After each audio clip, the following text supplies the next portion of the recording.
Hello students, Marshal Vikas Kumar Sahu, Assistant Professor in Bharati College of Pharmacy. Today we will continue with the inventory control. Last time हमने inventory के बारे में पढ़ा था, inventory क्या होता है। थोड़ा सा मैं क्विक रिविजन कर दूंगा इन्वेंट्री का।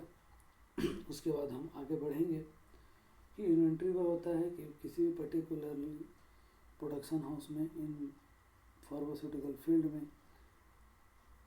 एक demand equal to supply production करने के लिए एक लिस्ट बनाते हैं सभी चीज़ों का, जो भी रॉ मटेरियल्स हैं, सेमी फिनिश प्रोडक्ट हैं, फिनिश प्रोडक्ट हैं, इक्विपमेंट्स हैं, तो सभी का रिकॉर्ड बनाते हैं। उसको एक सिस्टमेटिक ढंग से रखते हैं, उसको फॉलो करते हैं, जिससे कि मार्केट में जितना डिमांड आ रहा है और उतने क्वांटिटी में हम मैन्युफैक्चर करके सप्लाई कर सकें। इससे हमें इकोनॉमिकल प्रॉफिट प्राप्त होगा, जिससे बर्डन कम होगा और कम से कम जो एम्प्लॉय की ज़रूरत होगी, जिससे हमारा फार्मास्यूटिकल फील्ड को पैसा बचेगा। उसके बाद हमने देखा कि दो प्रकार के होते हैं, एक डायरेक्ट, इनडायरेक्ट। उसके बाद एम्स के बारे में पढ़े हैं उन्हें, एम ऑफ इन्वेंट्री कंट्रोल। उसके बाद आज हम देखते हैं कि ऑब्जेक्टिव ऑफ इन्वेंट्री कंट्रोल। तो ऑब्जेक्टिव क्या है?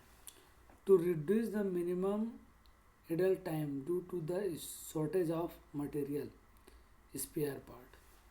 तो इन्वेंट्री कंट्रोल से यह भी उद्देश्य है कि जो भी स्टोरेज मटेरियल्स हैं या फिर स्पेयर पार्ट हैं, वह हमें कम से कम समय में प्राप्त हो जाए, कम से कम समय उसका हम यूटिलाइजेशन कर सकें।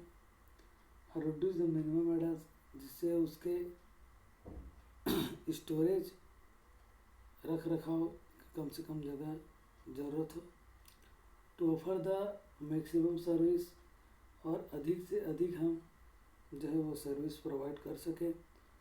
And satisfaction of the customer, और जो हमारे जो कस्टमर हैं उसको सेटिस्फेक्शन दे सकें, जिससे कि हमें आगे चल के और भी इकोनॉमिकल ग्रोथ होने की संभावनाएं रहेंगी।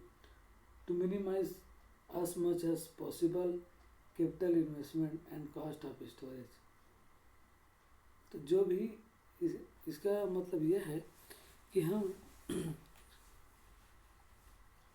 कैपिटल इन्वेस्टमेंट कम करें, मतलब जो प्रोडक्शन है, जो रॉ मटेरियल्स हैं, उसमें जो है वो इन्वेंट्री कंट्रोल करें, जिससे कि जितना प्रोडक्शन हो उतना रॉ मटेरियल मंगाए और जितना सप्लाई कर सके या फिर जितना डिमांड हो उतना हम प्रोडक्ट जो है सप्लाई कर सके। इससे क्या होगा कि हमें कैपिटल इन्वेस्टमेंट करना नहीं पड़ेगा, ज़्यादा पैसा लागत लगाना नहीं पड़ेगा।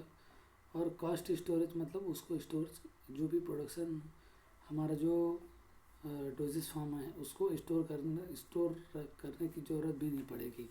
अगर वह लंबे समय तक स्टोर रह जाता है तो आगे चल के वह इन्वेंट्री हो जाएगा, जिससे कि वह एक्सपायरी होने की संभावनाएं बढ़ जाती हैं। इसलिए मिनिमाइज करना है कैपिटल इन्वेस्टमेंट को और कॉस्ट ऑफ स्टोरेज को।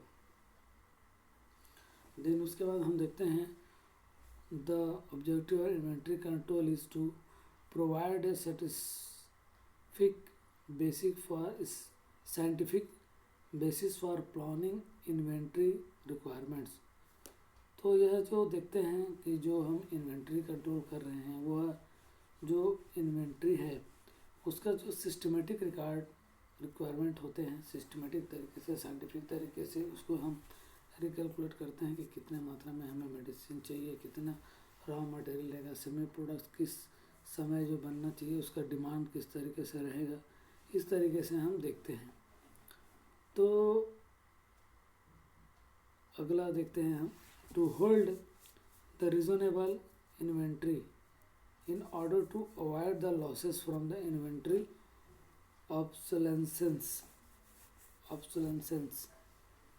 तो जो भी मैन्युफैक्चर हम कर रहे हैं उसमें इन्वेंट्री कम करेंगे, जिससे कि हमें जो है अवॉइड कर सकते हैं इकोनॉमिकल लॉसेस से, और जो है सही समय पे सही वक्त में जो है वो प्रोडक्शन करके as per the demand of market हम अपना जो प्रोडक्ट का जो है वो सप्लाई आगे बढ़ा सकते हैं।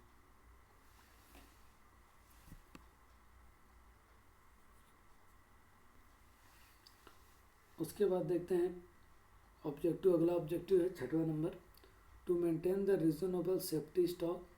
और हम जो सेफ्टी स्टॉक है मतलब सुरक्षित जो हमारा जो मैन्युफैक्चर हुआ है उसको हम स्टोर करके रख सकते हैं, जिससे कि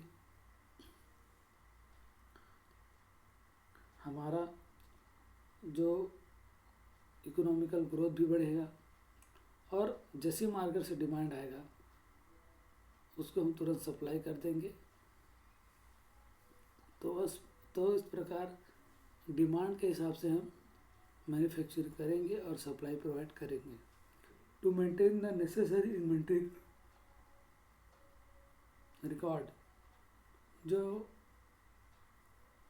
नेसेसरी जो इन्वेंट्री रिकॉर्ड को रखना भी बहुत ज़रूरी है, जिससे कि हमें आगे चल के फ्यूचर का प्लानिंग भी कर सकते हैं मैन्युफैक्चर के लिए, चाहे वह मैन्युफैक्चर हो, मार्केट हो, या फिर स्टोरेज में मेडिसिन हों। तो इस तरीके से फ्यूचर ला रिकॉर्ड दे के हम फ्यूचर का प्लानिंग भी कर सकते हैं। अब हम देखते हैं एडवांटेज ऑफ इन्वेंट्री कंट्रोल। तो एडवांटेज क्या क्या है inventory control? To ensure the continuous production by supplying the material. तो जिस प्रकार मटेरियल सप्लाई इन्वेंट्री कंट्रोल के द्वारा कंटिन्यू होता रहेगा और मार्केट से डिमांड आते रहेंगे, उसी प्रकार जो प्रोडक्शन है वह भी कंटिन्यूसली प्रोसेस चलता रहेगा, जिससे कि हम मार्केट में सप्लाई करते रहेंगे और हमें इकोनॉमिकल ग्रोथ जो है वो प्राप्त होगा। It help the concern to secure money economics through bulk purchase such as the higher discount, lower price, better use of available resources. तो इस तरीके से हमने देखा है कि जो बहुत सारे जो इकोनॉमिकल्स प्रॉफिट हमें होंगे, जैसे कि बल्क मात्रा में अगर हम मेडिसिन जो है वो बेचते हैं, जिससे हाई डिस्काउंट दे सकते हैं। मतलब अगर मेडिसिन को अगर अधिक से अधिक मात्रा में बेचना है तो उसको डिस्काउंट देना पड़ता है, लो प्राइस में बेचना पड़ता है, better the use of available resources, और जो रिसोर्सेस है उसका अच्छे से यूज़ करके हम उसका इन्वेंट्री कंट्रोल कर सकते हैं। It help the management in the maintaining the efficient accounting, particularly material aspect of the cost accounting। तो जो भी हमारे मटेरियल्स है, जो प्रोडक्शन हाउस है, उसमें हम अगर कोई प्रोडक्शन स्टार्ट कर रहे हैं तो उसको प्रोडक्शन करने से पहले हम कैलकुलेट करते हैं कि कितना बजट होगा, कितना मात्रा में हमें मेडिसिन बनाना है, कितना रॉ मटेरियल हमें ज़रूरत पड़ सकता है, कितना वेस्टेज मटेरियल वो जो वेस्ट होगा उसके सब जो कैलकुलेट करके हम मैन्युफैक्चर करते हैं। इसके लिए पर्टिकुलरली जो है वो अकाउंट जो है वो मेंटेन करके रखना पड़ता है। And also inventory control has to ensure the timely and continuous supply of the goods. और जो इन्वेंट्री कंट्रोल है यह भी मदद करता है कि जो हमारा जो प्रोडक्ट है, जो भी डोजेस फॉर्म है, सिरप कैप्सूल्स हैं, है ना, वह जो है वो कंटिन्यूस सप्लाई हो। ऐसा नहीं कि साल 2-3 महीने सप्लाई हुआ उसके बाद रुक गया, क्योंकि मेडिसिन ऐसा है जब तक जीव है तब तक मेडिसिन की ज़रूरत पड़ेगी किसी भी मनुष्य को। इसीलिए सप्लाई कंटिन्यूस रहना चाहिए मेडिसिन का, कस्टमर तक होना चाहिए, bye maintaining the sufficient stock in the finished good. और इसके लिए हमें जो फिनिश्ड प्रोडक्ट है, जो मैन्युफैक्चर हो चुका है प्रोडक्ट, उसका हम सफिशिएंट स्टॉक रखेंगे डिमांड के अकॉर्डिंगली।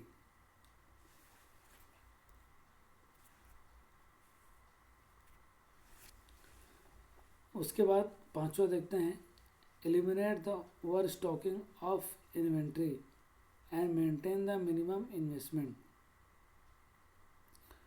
और मेन एम यह होना चाहिए हमारा कि इन्वेंट्री कंट्रोल करने का यह ऑब्जेक्टिव होना चाहिए कि कम से कम हम स्टॉक रखें या ओवर स्टॉक ना रखें, जिससे कि कम से कम हम इन्वेस्टमेंट करेंगे और अधिक से अधिक प्रॉफिट हासिल कर सकते हैं।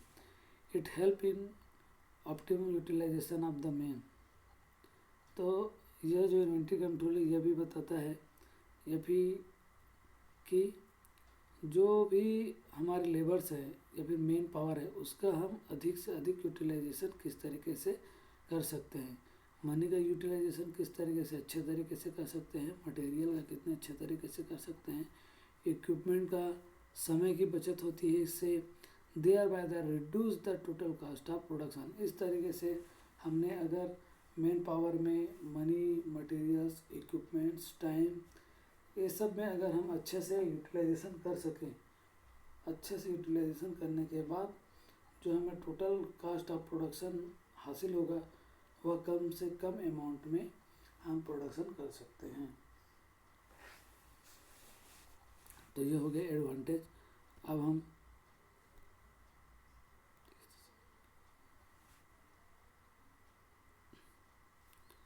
देखते हैं कि इन्वेंट्री मैनेजमेंट किस तरीके से किया जा सकता है। It's define as the scientific method of the finding out the how much stock should be maintain in the order to meet the production demand and to be able to provide the right time of the material at the right time in the right quantity and at the competitive price। Inventory को जो management करना बहुत ही मुश्किल होता है, but ऐसा नहीं है कि इसको हम मैनेजमेंट ना कर सके। जो मैनेजमेंट करने के बहुत सारे रूल्स रेगुलेशंस रहते हैं उसको हम फॉलो करके इन्वेंट्री मैनेजमेंट कर सकते हैं। यह जो साइंटिफिक मैनेजमेंट होता है जिससे कि हम यह देखते हैं कि जो उस अमाउंट का स्टॉक हम मेंटेन करके रखें जो हमें मार्केट में अभी डिमांड होगा या फिर फ्यूचर में डिमांड होने वाली हैं।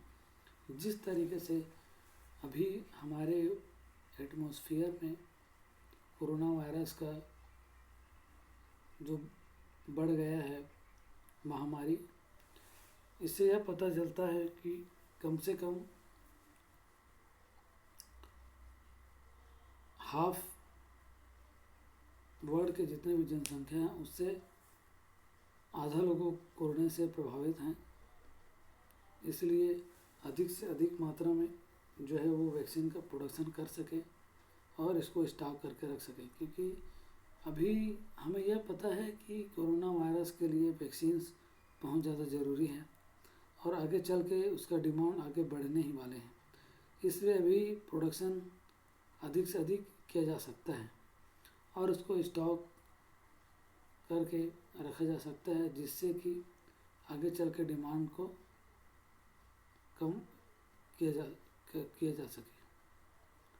तो इस तरीके से हम देखें कि जो इन्वेंट्री कंट्रोल का मैनेजमेंट जितना डिमांड है उसके हिसाब से हम सप्लाई कर सकते हैं, है ना। और उसको हम तभी यह मानेंगे कि जितना डिमांड है उतना सप्लाई कर रहे हैं जब हम उस प्रोडक्ट को, राइट मटेरियल को राइट टाइम में, राइट क्वांटिटी में, कम्पिटिटिव प्राइस में, मतलब लोवेस्ट प्राइस में हम जो है वो मार्केट में इंट्रोड्यूस करा सकें। तो इस तरीके से इन्वेंट्री कंट्रोल जो है वो मैनेज हो जाता है। तो यह बात का ध्यान रखेंगे कि आगे फ्यूचर में जितने भी प्रोडक्शन हो रहे हैं डोजेस फॉर्म का, वह इस तरीके से स्टोर करके रखना है ताकि आगे आने वाले समय में जितना डिमांड है उसके मुताबिक ही प्रोडक्शन करें, उससे ज़्यादा नहीं, उससे कम नहीं। इसके लिए हम इन्वेंट्री मैनेजमेंट करते हैं। सो स्टूडेंट्स, आज के लिए इतना ही रखते हैं। आगे हम वीडियो को और कंटिन्यू करेंगे। अगर इस वीडियो में आपको कोई डाउट्स है तो प्लीज़ कमेंट बॉक्स में कमेंट कीजिए। Thank you.